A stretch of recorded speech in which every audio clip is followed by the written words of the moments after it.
Sir మన భారతదేశం అంటేనే భిన్నత్వంలో ఏకత్వం. అన్ని రకాల కుల మతాలకు అతీతంగా అందరూ కలిసిమెలిసి ఉంటారు. కలిసిమెలిసి ఉంటారు. సో రీసెంట్‌గా జరిగిన ఒక వీడియో ఒకసారి చూడండి సార్. అదే. ఓకే. సో ఎంత హృదయ విదారకం అంటే మనం ఏ సిట్యుయేషన్‌లో ఉన్నామంటే హిందూ ధర్మానికి ప్రతీకగా కాషాయం రంగు. సో మన నుదుటిన సింధూరం ఖచ్చితంగా ప్రతి హిందూ పెట్టుకొని ఉంటారు. అవును. సో ఒక అమ్మవారి టెంపుల్‌లో ఆ కాషాయపు రంగు వస్త్రం ధరించిందని ఆ వీడియో ఒక లేడీని టెంపుల్‌కి అలౌ చేయలేని సిట్యుయేషన్ లో ఉన్నాం సార్.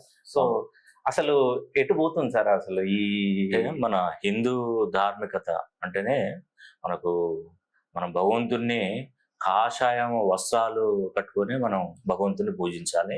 సార్ అది ఏదైనా కూడా మంచిది, అది చాలా మనస్సు ప్రశాంతత. ఇప్పుడు ఎందుకంటే మన హిందూ ధర్మాన్ని కాపాడుకోవాలంటే ఖచ్చితంగా మనం ఇలాంటి సంఘటనలు ఎక్కడైతే జరిగాయో అది ప్రభుత్వానికి తెలిసే విధంగా, మరి అక్కడ మనకు ఆ సిచ్యువేషన్ తెలియదు కరెక్ట్ గా, మరి వాళ్ళకి ఎవరిచ్చారు ఇన్స్ట్రక్షన్స్ అంటే దాంట్లో చాముండేశ్వరి టెంపుల్, ఇది కర్ణాటక మంగళూరులో ఉంది ఈ టెంపుల్. ఓకే.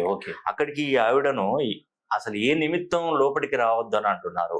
మరి మనం కూడా ఆలోచించవలసింది ఏంటంటే ఆవిడ ఏదైనా పార్టీ కార్యకలాపాల్లో ఏమైనా లీడరా, లేదంటే నిజంగానే ఆమె కాషాయ వస్త్రాలు ధరించిందని చెప్పేసి ఆవిడ టెంపుల్లోకి అనుమతించట్లేదా?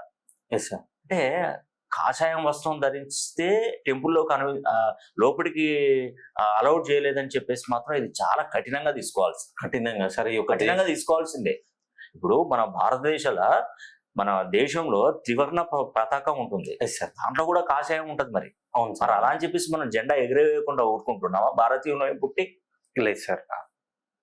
ఒకసారి ఆలోచించండి. ఇంత ఆవిడ ఒక మామూలుగా హౌస్ మేకర్ ఆవిడ ఇంట్లో, ఆవిడను పట్టుకొని ఒక పోలీస్ వాళ్ళు తీసుకెళ్లి జైల్లో మనకి అదేంది ఆ వ్యాన్ వరకు తీసుకొచ్చి లోపల నెట్టేయడం అన్నది కూడా ఇది మనం ఖండించవలసినటువంటి విషయం.